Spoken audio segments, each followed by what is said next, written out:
Morning Telangana welcome to T news ని Kumar దామిరా headline చూద్దాం.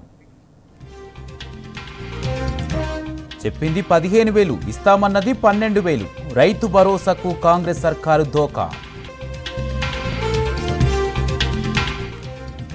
ఎన్నికల ముందు ఎకరానికి 15,000 ఇస్తామని ప్రచారం రైతులను నమ్మించి నట్టేట ముంచిన కాంగ్రెస్ ప్రభుత్వం. రైతులకిచ్చిన హామీలను తుంగలో దొక్కిన కాంగ్రెస్ అన్నదాత ఆత్మగౌరవంతో ఆడుకుంటున్నారని బీఆర్ఎస్ ఫైర్. రైతు భరోసాపై క్యాబినెట్లోనూ భిన్నాభిప్రాయాలు భేటీలో 2 వర్గాలుగా విడిపోయిన మంత్రులు.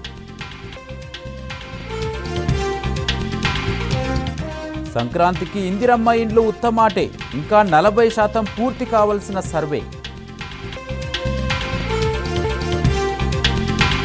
కాళేశ్వరం ప్రాజెక్టుపై అబద్ధాలు ప్రచారం చేసిన రేవంత్ ప్రజలకు క్షమాపణ చెప్పాలని కేటీఆర్ డిమాండ్. హైదరాబాద్కు మలన్న సాగర్ నుండి తాగునీటికి ప్రణాళికలు కాంగ్రెస్ సర్కారు అనాలోచిత నిర్ణయంతో 4,000 కోట్ల అదనపు భారం.